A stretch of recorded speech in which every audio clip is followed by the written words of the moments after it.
ready? Roll call, please. Mayor Orr? Here. Councilman Baker? Here. Councilman Martinez? Councilman Upton? Councilman Edwards? Here. Councilwoman Henninger? Here. Councilman Villagrana? Present. Okay. Next, we need the approval of minutes for the regular meeting of June 15th, 2015. Make a motion that we approve the minutes of our regular meeting of June 15, 2015 as written. Second. Okay, we have a first and second. Roll call, please. Villagrana? Aye. Baker? Aye. Edwards? Abstain. Henninger? Aye. And Mayor Orr? Aye. Minutes passed. I thought you fell out of your chair. Is that your wallet?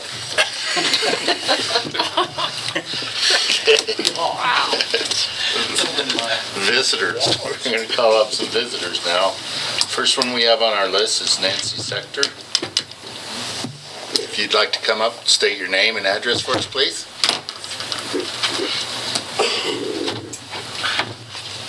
My name is Nancy Schechter. I live at 124 West 3rd Street, Florence, and I recently moved here from Crooked Creek. I'd like to read a letter about an incident that happened with my grandson and the help that I received from the police department. Can you hear her back there? Okay, good. Thank you. I have it addressed to Police Chief Michael DeLaurentis. I'm here to show my appreciation of Sergeant Cassie Smith and Sergeant Sean Humphrey for helping me with the runaway grandson. My grandson went missing on the week of June 22nd. Found a possible suicide note.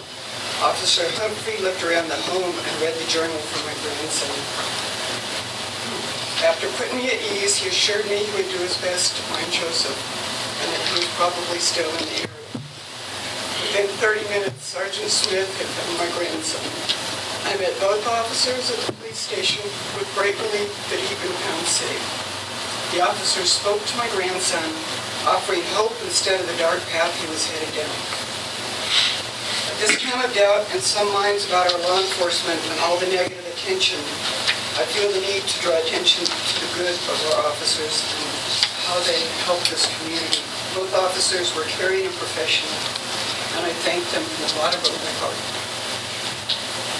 Thank you. Thank you. Yeah, thank you. That's great that they could do this for you. It's good to hear that they're outstanding officers, and we do hear that quite often.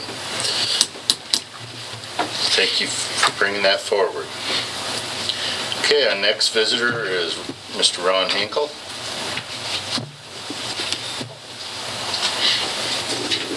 Ron Hinkle, 910 West 3rd Street in Florence. Mayor, City Council, City staff, and residents. I'm here tonight representing Starpoint, and for those of you who might not know, Starpoint has been providing programs and services to adults and children with intellectual and developmental disabilities for more than 37 years to residents of Fremont County, Chaffee County, Custer County, and in Metro Denver area. We have 3 offices and nearly 300 employees, and we directly affect the lives of more than 1,200 family members and indirectly more in the communities that we serve. You've seen our vans and you've seen our vehicles around town. In Florence and in the 81226 zip code, we have about 30 families who receive our services. The consumers we serve are part of our daily lives here in Florence. They eat in our restaurants, shop in our businesses, they bowl in the bowling alley, and they go to our churches and even attended last Saturday's wet dry parade. And they contribute to our thriving economy by working part-time at Big D's, Carl's Jr., River Valley Plumbing and Heating, Fremont Motorsports, and graduated as Huskies from Florence High School. They walk and ride 3-wheeled bicycles on our tree-lined streets and sidewalks. They are Mike, Kyle, Michelle, Robert, Alan, Richard, and Kelly, just to name a few. This time I'd like to ask Florence Police Chief Mike DeLaurentis to join me at the podium.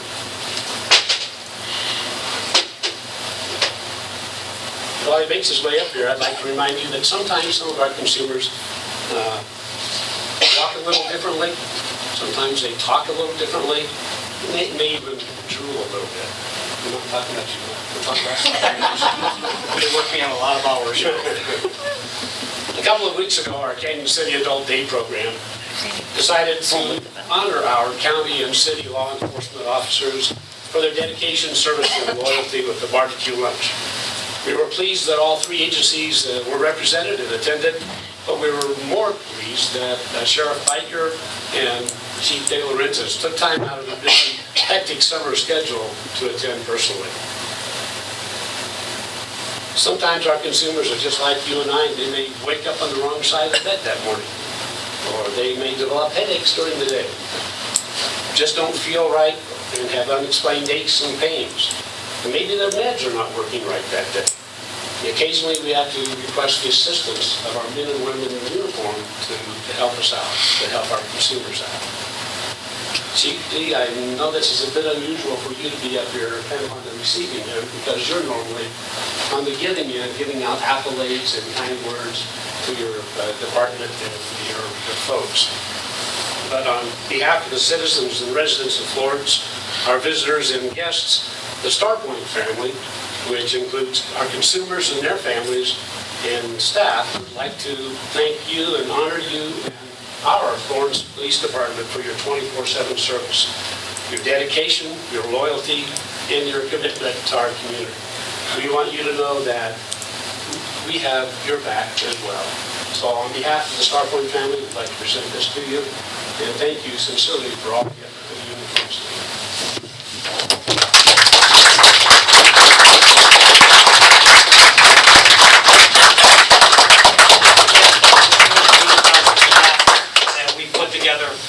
I wouldn't be up here accepting this for our whole police department.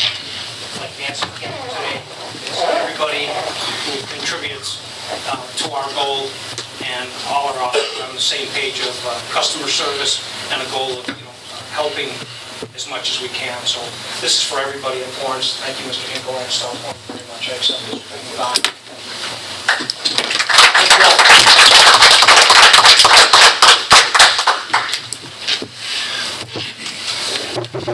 Okay, that's great. We always knew you were a superstar, but now we've got the award for it. One more visitor thing. I just want to Shoot. make an announcement real quick to everybody. Got to arm wrestle Manford for it, but okay. I'll let him beat me.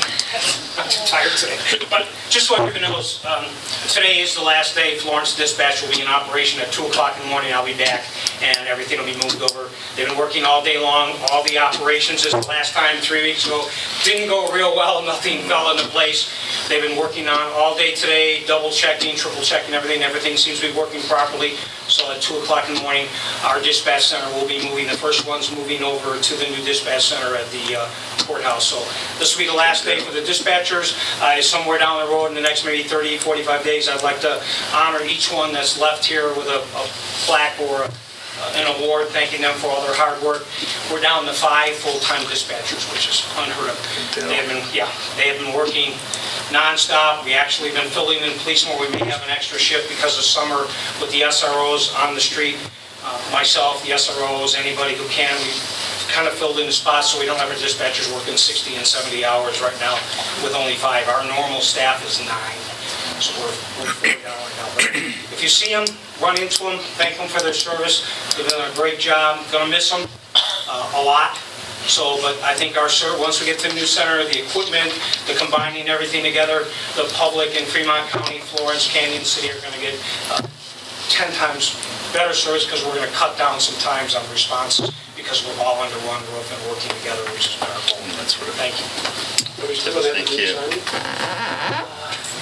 Oh, I didn't even ask. Boy, that went over my head, the noon siren, but you have questions or comments? No, I was just going to state that if any citizen ever has time after it gets going, you should go visit the dispatch.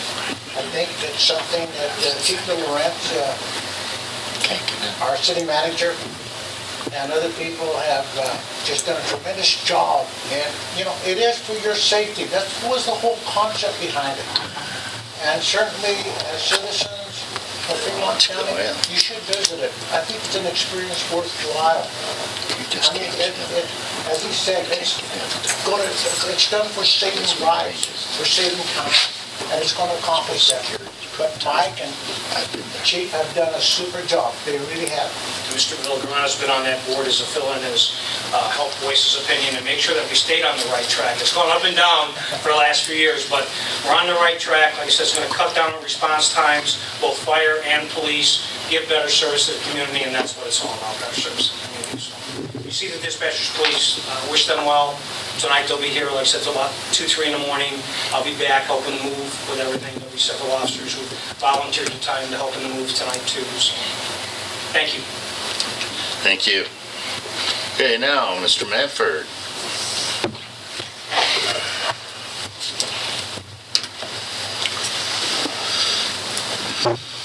Manford Ritter, 517 West 2nd. First thing I wanted to do is talk to council a little bit of an update as tree committee member. We discussed, and we're going to move forward on numbering the trees. And to go with that, there was a little 3x5 card that I was going to give to every resident to let them know what's going on with the tree numbering. And I've been really thinking this over slowly and carefully. I was going to get on a little bit earlier, and we started having all the rains, and I thought, well, there's an enormous tree die-off in town, as you know. We lost a lot of trees over the winter. A lot of them are a little sickly. And then the more I got to thinking about this, I said, well, I should really wait to see which trees are fully expressing themselves as dead or near dead. And I went around and I just did an informal count, basically doing about 4 blocks over to the east end of town, just looking at the trees on the tree lawn. And there's about 80 that are either completely dead or more than half dead. Sam knows this last windstorm, we lost a really scary big branch over by the center there that could have wiped out a car or hurt someone. And I know the budget time is coming up for council to figure out where the money's going to go. You're really going to have to figure out a larger budget because there is a shared responsibility on the tree lawn between the owners and the city, and this is a real safety issue. Just to give you an idea, a big tree can run $1,200 to $1,400 to take down, no problem. This is not something our city crews can do. You need a licensed tree removal person. I don't know if the city has a standing relationship with any tree removal companies. The ones that I've talked to with Bill at ABM, they're incredibly busy because of all the tree die-off that's happening all over the county. So I would urge council to, at the very least, establish to a formal relationship with a tree cutting service so we can maybe address the worst of the worst. And I'm certainly not an arborist or a specialist, but when I go through and I do this tree numbering deal, I'm going to write down the limit. Okay, this is like a completely dead tree that needs to be addressed. I'm going to do it real slowly because one of the concerns I have is if I number every tree in town and I hand out cards to all these residents, you're going to get overwhelmed with calls like, this tree really is dead. Let's do something about it. So I'm going to just try to do it maybe like 10 or 15 trees per week so that the feedback comes slowly and we're not overwhelmed with the problem that we probably can't address.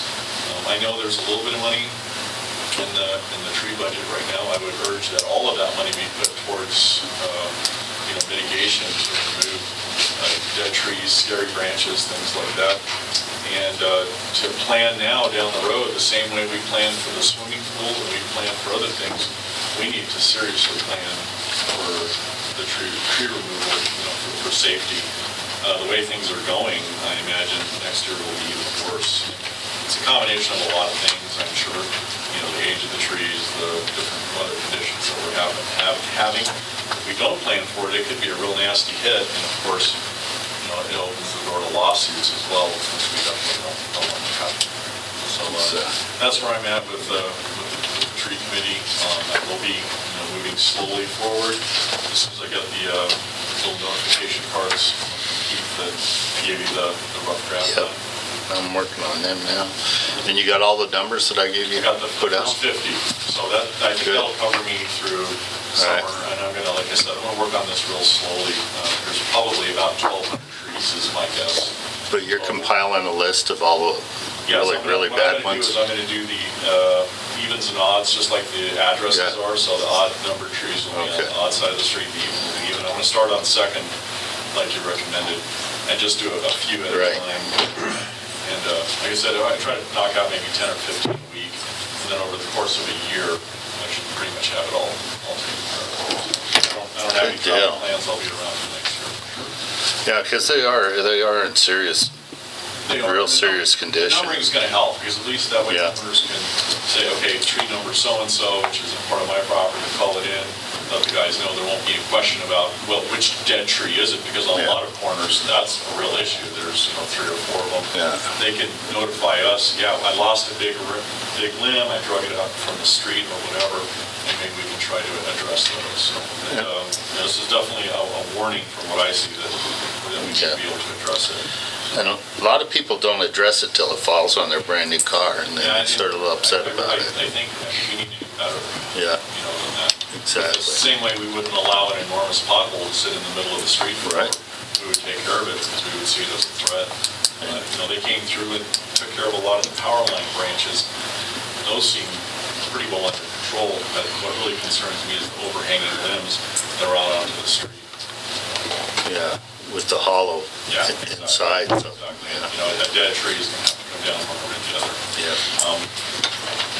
I think it's going to be very difficult for our homeowners, to address this on their own. And I know there's some sort of a shared responsibility there. I don't have the complete answer, but I know at the very least we have to be prepared on our end to try to address that.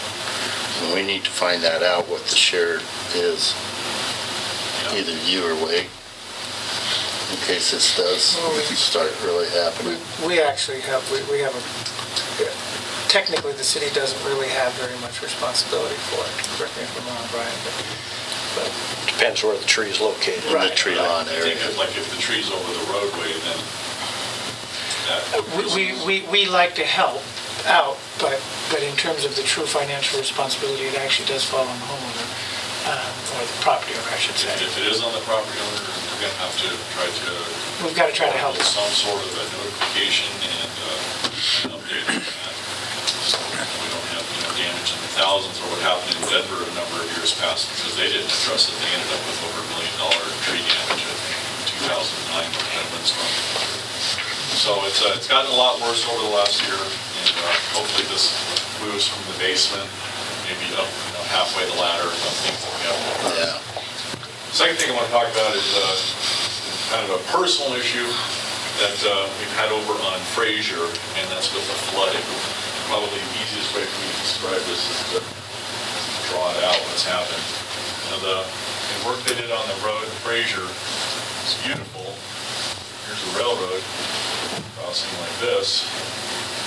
And there's 2 sources of water coming down here. There's one coming down the gutter, and there's one coming down the ditch, okay? And what happens, it goes like this, and there's a 4-inch pipe that goes underneath here. And this basically is cut over. The city guys came and made this little cut, and then there's a grate that goes over here. The storm that we had 2 weeks back, which was a fairly severe storm, but not unlike other ones we've had, these 2 houses got flooded. This never happened before the railroad work got done.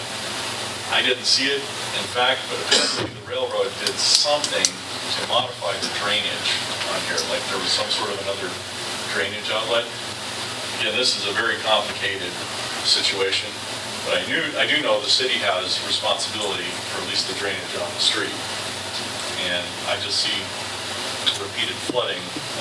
We've had to contact our insurance company about this situation, and I don't have a suggestion of how to deal with this. I'm not a hydrology expert, but this is going to have to be addressed in some way, shape, or form. I know it's a messy issue because the railroad just did the work, but obviously something did happen here. I know they snaked it out, but even in these small storms, this is backing up almost immediately. Present the south. This Part of the is north. going north right here. So, and this is where the church is. Yeah. And a big parking lot. So, I just let the council know that is the issue. Mike, I know you already talk about that. So I'd love to hear some feedback on where we can go with this, whether, I know there's a lot of shared responsibility. We've talked with the ditch people like, well, we're not responsible, for that part of the drainage. I mean, it doesn't seem fair that it all falls on the city, and it doesn't seem fair either that the railroad come in and do work and impede drainage the way that they did, so that it's starting to flood the citizens. Because that's just going to repeatedly flood, time and time and time again. Just on the little rainstorms, the water is actually backed up all the way here. And of course, there's a pretty good sized puddle that's, going onto the street. So I know it's good news that we got that fixed, and it created a subsequent issue. Sam, have you been out and looked at this? Yes. Now, you guys staked it, I guess, right? And it's, Yeah, we run them out and everything. Yeah, One thing I can see, they made the box smaller. And as far as I know, anything going underneath the railroad track, state highway, so maybe we can get back in there or something, investigate a little further. we've taken pictures of everything that's happened, so if you guys need any evidence on that. State, the city grew. Well, yeah, it's gonna get ping pong back and forth, but, the damage to Yes, I understand. to Mac's house right there is gonna be in the tens of thousands of dollars. Due to that, because it flooded underneath the foundation. If you could email me the pictures, what we'll do is, we do have a pretty good relationship with the gentleman who came out and ran the projects for us for the railroad. And we'll go back to him and see if he's got any ideas, because if he can simply send somebody out and put a bigger pipe through there, we might be able to get everything out of there and make it pretty simple. I think it's a 4-inch, right, is what it looks like to me. It looks like it is. Yeah. Mike, do we still have work that's gotta be accomplished on Fraser Street? Yeah, there's still, but not underneath, so this is a different part of it. But we'll get This is under a hold of the tracks. Sherman and go back to Sherman. And I was gonna say maybe at that point in time, if it's coming up close, we could also It's a take look different at it. crew that comes next. It's all divided up in different things. But we can get a hold of Sherman and see if Sherman can send, to me, this seems like for them it would be a relative, even if we had to supply the pipe. But something, we'll talk with Sherman. Right now, we have a real good relationship with them. Maybe we can get them to just come out and fix it. And, make it a little easier than... Sam? Maybe it just needs to be flushed. We can try that, too. Been down through there. Let's try that first before we contact Sherman. Just a suggestion, get a camera, be flushed. Yeah, it's a possibility that there's an obstruction in the line or something like that. I don't know. It seems like 4 inches is kind of on the small side It is. for, That's pretty small. probably, Bit. 800 or 900 acres of drainage that's going down. Comes from up a hill. Yeah, it's going down that side of the street. So it's not just big storms, that doesn't even some of these smaller storms that come through. Like I said, the water's backing up almost immediately. And during the big storm, when it flooded, it wasn't draining at all. So it just sat there. But that ditch will close there on. Yeah, that ditch does flow. And with it back up there. When the ditch flows, there's been a little bit of a backup, but they haven't been sending a whole lot of water down the ditch, obviously. We know they did. The last thing I wanted to point out was, I loved the wet parade. It was absolutely fantastic. There was one thing that I saw that made me a little bit sad, and that was there was a permit granted to the soft serve ice cream guy that was there on the corner and at the bank parking lot. Was it? Running a really loud generator, and I felt bad for our businesses on Main Street because I didn't see him. basically a temporary peddler permit to operate there one of the big days, for the restaurants. And Yeah. it would just be, I'm not saying they shouldn't operate, but they had the whole park to operate afterwards. There was no And the permit for generator. self-service. Yeah, I don't remember one. But for the vendors park? were for the park. There was no permit for anybody on Main Exactly. Street. Exactly. There was no permit for a vendor on Main Street. There was no permit, if there wasn't a permit, maybe they were not operating there with a permit, but they were operating right on that corner. And then they went to the park. Well, we need to make it clear that it's Yeah. for the park only. Yeah, And it should have been just for the park. That's all we allowed. Issue I had, the generator was running so loud, I had a hard time hearing anything. Yeah. Crossing the street or listening to instructions. from the Yeah, area. I know, There it was is. a lot of people too. And the sound system isn't that great anyhow. Yeah. But again, it was a minor issue. Other than that, it was great, wasn't it? That's ever. So, well, thanks for your time, and thank you, council, for your service, I appreciate it. Thank you. Thank you. Okay, any other visitors do we have out there? Go ahead, come on up to the podium, say your name.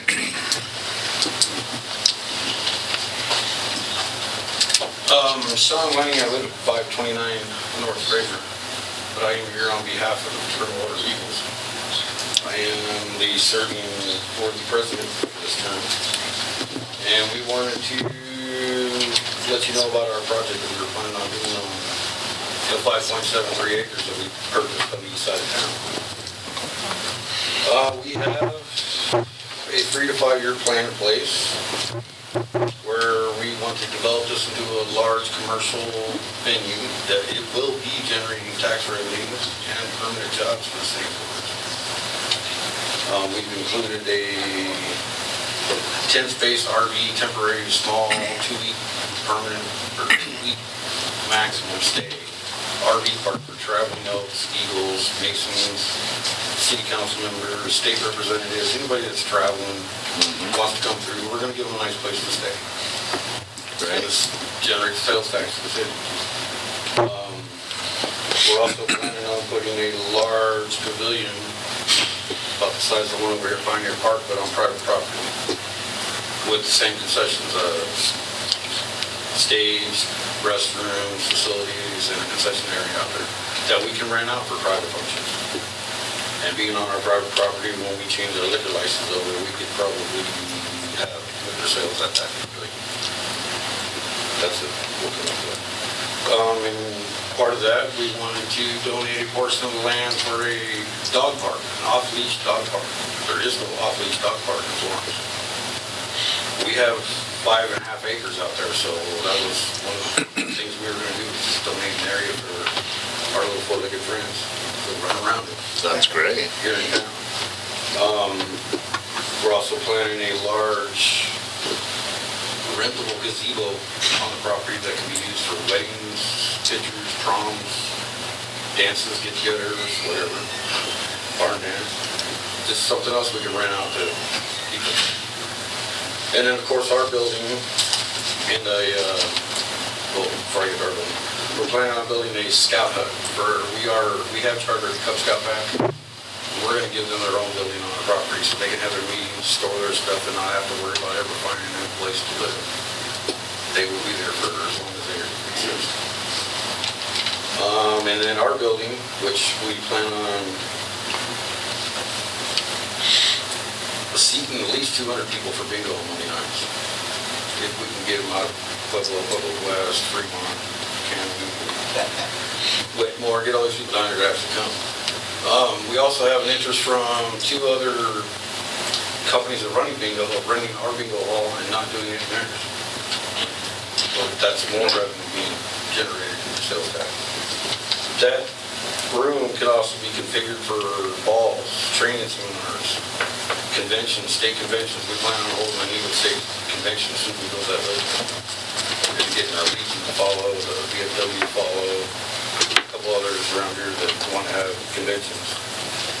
We've got an interest from the fire department moving the fireman's ball down there as soon as we get that place built. It's all one level, not one single step in elevation. Yeah. So everything's on one level. And then, of course, our building, our membership area, which, including a bar and a commercial kitchen, that we're looking at actually running as a restaurant on the east side of town. It's pretty large. It's a really large project that we're, right now we're going after corporate funding, grants, and nonprofit grants. We're hoping to get this done in 3 to 5 years. Wow. I do have a letter and drawings I would like to leave with you guys. In case you have questions for us. Larry? Oh, have you been in contact with our planning person in any way so far? Not yet. I talked, not him specifically, but I've talked to some people. I have a copy. Dale has brought his plans. Okay. Well, I'm just suggesting that that's where it all starts. Next step, we're gonna meet with the city, work out a few things, and then get on board, an engineer on board. Wade has a set of drawings. Who does?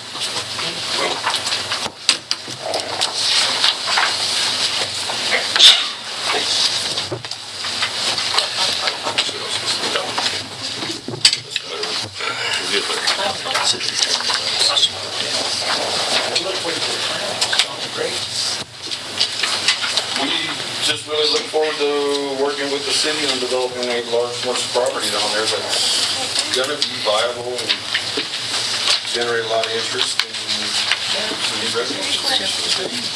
Sounds great. And I'll stand with that. I can't wait.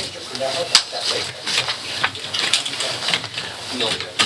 That might be incorporated into some kind of usage, become vacant.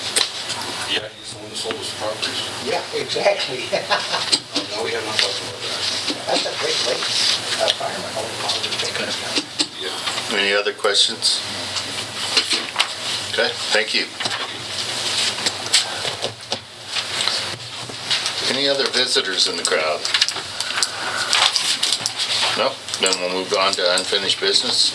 Second reading of ordinance 5-2015, vacating drainage and utility easements. That would be you, Wade.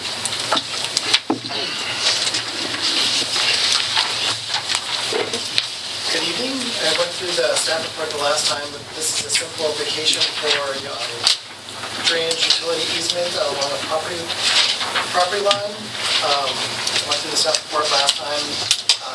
Dean Hersher wants to vacate this property line and wants to vacate, there's a 5 easement for 5 feet on either side of the property line. He wants to put his house by 2 lots, put his house in between them. I don't see any problem with that. This lot is slow to sell, so that's going to encourage some new built houses. I think brick houses is a good thing. If the market picks up, you might want to, not buy lots, but this is giving us a housing start. We're going to have a couple of years, so they could grade the lot and build a building. Be able to move drainage around this area, not really a problem. So recommend approval. We're happy to ask any questions. Did you have a question? No, I was going to make a motion. Before you do, Yeah. I think it still needs to be read, Oh, yeah. so let's go ahead and read it first. Ordinance 5-2015, an ordinance vacating the platted 5-foot utility and drainage easement located adjacent to lots 7 and 8, Block 1, Pikeview Estates, first filing, Florence, Colorado. Whereas the city of Florence has received a petition to vacate the platted 5-foot utility and drainage easements located on either side of the lot line that divides lots 7 and 8, Block 1, Pikeview Estates, first filing, and whereas it appears said petition has been duly executed by all adjacent property owners, and whereas a public hearing on said vacation was held on June 15, 2015 by the Florence City Council, and whereas the City Council of the City of Florence is vested with the authority to undertake said vacation pursuant to Article 3, Section 4.2 of the City of Florence subdivision regulations as adopted by Ordinance 9-95. Now therefore be it ordained by the City Council of the City of Florence as follows. Section 1, vacation of a platted 5-foot drainage and utility easement. The platted 5-foot utility and drainage easement located adjacent to lots 7 and 8, Block 1, Pikeview Estates, first filing is hereby vacated. Section 2, vesting. Title to the vacated easement shall vest to the owners of record of lots 7 and 8, Block 1, Pikeview Estates, first filing.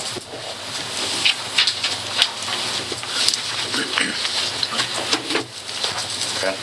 I'll make a motion. Okay. I'll make a motion that we approve on the second reading as presented and now read of ordinance 5-2015 vacating the drainage and the utility easement. We have a first and a second. Roll call, please. Baker? Aye. Penninger? Aye. Edwards? Aye. Lograna? Aye. Mayor Orr? Aye. Five ayes. Okay, new business. First reading ordinance 6-2015 calling for an election and setting ballot title. All right, this is the item relating to putting the half-cent sales tax for the construction, repair, maintenance of streets and other public right-of-ways within the city limits of the city of Florence to the voters for this November's election. This is the language that we've discussed with council on a couple different occasions, and we believe it's ready to go, and it does need to be approved on first reading tonight and second reading at the next meeting so that it can go to the voters in November. Any questions?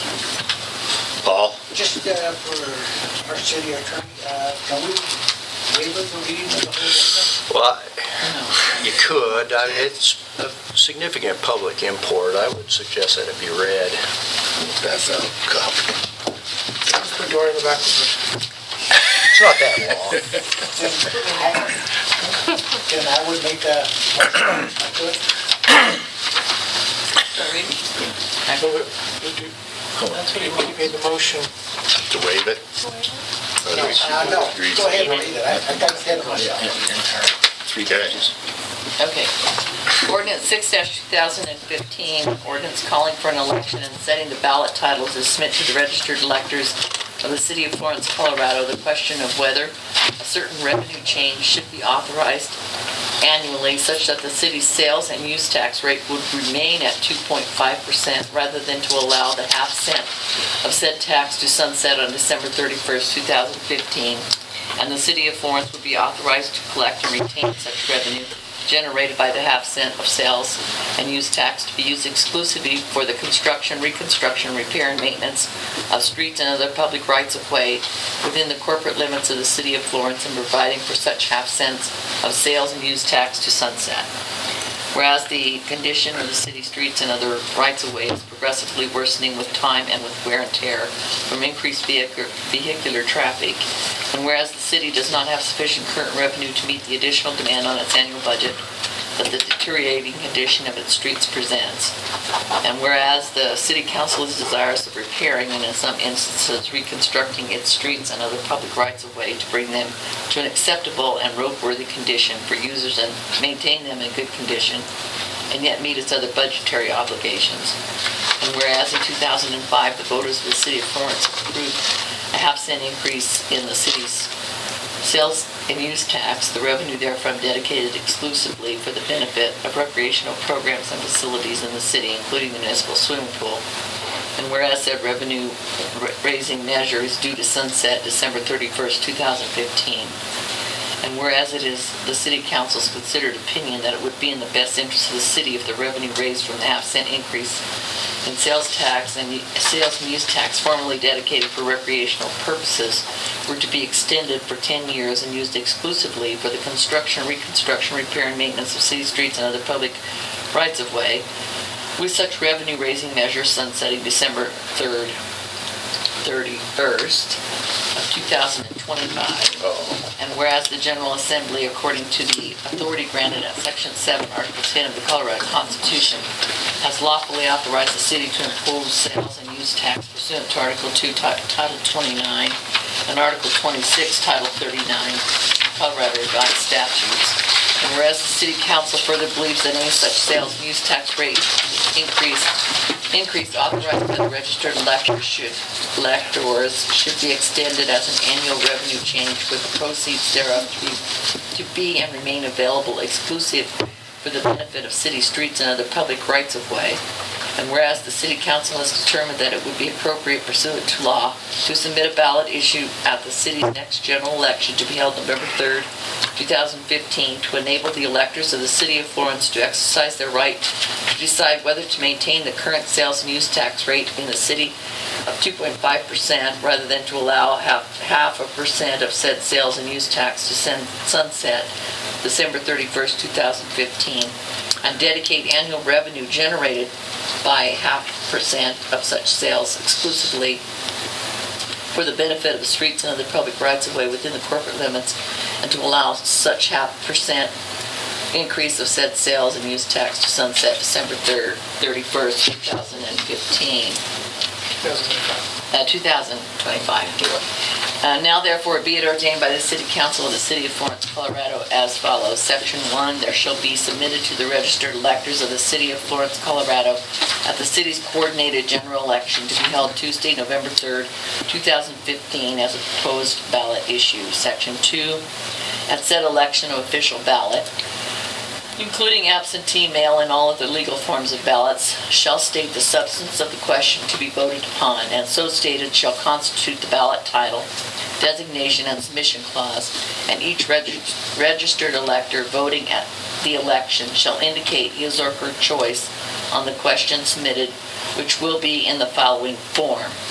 Shall the sales and use tax of the City of Florence remain at 2.5% rather than allow 0.5% of the sales and use tax to expire on December 31st, 2015, to generate $150,000 annually, and by whatever additional amounts are raised and collected annually thereafter, to become effective January 1, 2016, with 0.5% of sales and use tax to expire on December 31st, 2025 as a voter-approved revenue change to be used exclusively for the construction, reconstruction, repair, and maintenance of streets and all other public rights-of-way within the corporate limits of the City of Florence, notwithstanding any state or local restriction on revenues or fiscal year spending, including without limitation the restrictions under Article 10, Section 20 of the Colorado Constitution. Yes or no? Section 3, if a majority of all votes cast at the election shall be for the measure set forth in Section 2 hereof, the measure shall be deemed passed, and the following action by the City Council of the City of Florence shall be authorized. A, effective on or after January 1, 2016, the city's sales and use tax ordinance, Chapter 3.08 of the Florence Municipal Code shall be amended by ordinance to reflect and implement the 0.5% sales and use tax rate increase as authorized by the registered electors of the City of Florence until December 31st, 2025, when such rate increase would terminate. B, additional amendments to said sales and use tax ordinance shall be adopted to provide that all revenue generated annually as a result of the increase in the city's sales and use tax rate beginning in calendar year 2016 shall be earmarked and used exclusively for the construction, reconstruction, repair, and maintenance of streets and other public rights-of-way within the corporate limits of the city, and further providing for the annual appropriation of such funds for such purposes until it sunsets December 31st, 2025. See, there's a reason we read these things. Yes. So there's actually 4 places in the ordinance where it's written December 3, 2025, and it should read December 31, 2025. Let's see, the 1, 2, 3, 4, 5, the 6th whereas clause, the 8th whereas, 9th whereas clause, the ballot question itself, And then an A and B. and then an A and B of section 3. Yeah, 5 different places. Right. Okay. Is everyone cotton onto that? Yeah. Okay. Bob, you got that? Thank you.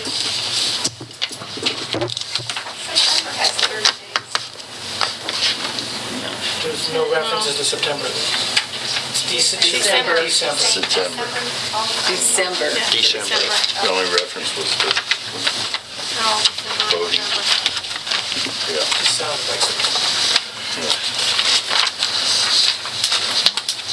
Then I make a motion that we approve ordinance number 2015 as having been read by our city clerk.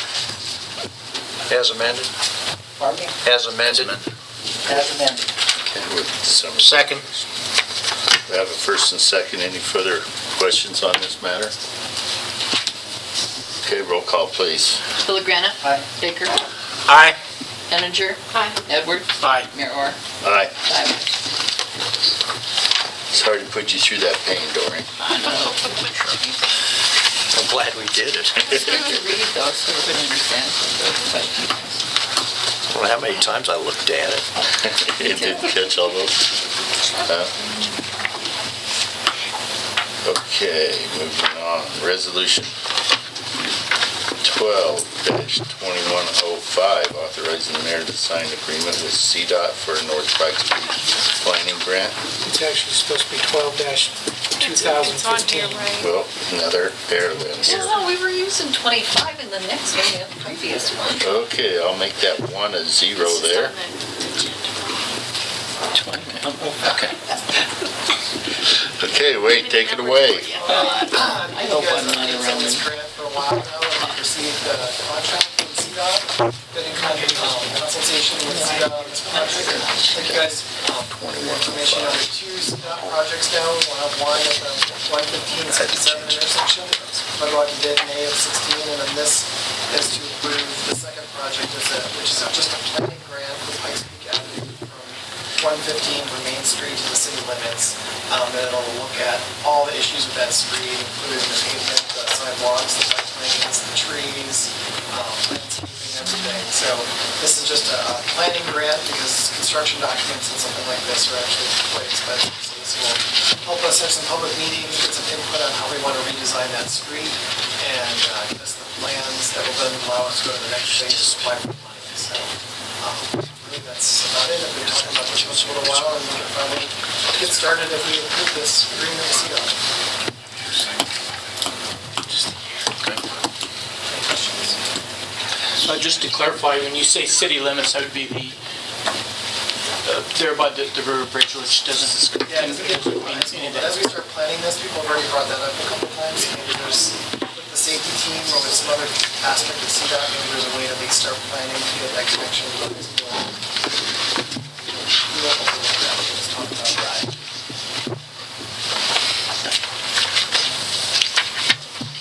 Any other questions?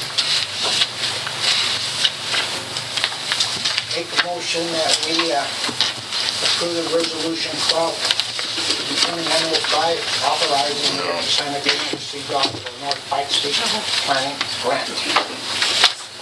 What is the number? Yeah, it's 2015, 12-2015. Look on your packet right here That's, Yeah, and go by that. Don't go by what it said on there. By the agenda. Yeah, don't go by the agenda, go on your packet, which says 12-2015. as amended, Mayor. as All right. amended. Alright. I'll second. We have a first and second. Any further comments on this? Okay, roll call, please. Villagrana. read them. Henninger. Aye. Baker. Aye. Edwards. Aye. Mayor Orr. Aye. 5 ayes. Fortunately, we don't have to. Resolution. Final pay request for retainage from Avalanche Excavating for Dry Creek Dam. Mary, No. what did we owe them? That's just the retainage is usually 10%, and that's what the 10%, It's the final 10% of the contract. yeah, they hold retainage of Which is 10, we hold 125. 10% till the project is completed. So, And this was advertised for 30 days. Okay. And there were no claims. This is what we owe, Yeah. retainage. I'll make a motion, All right. make a final payment in the amount of $125,222. no,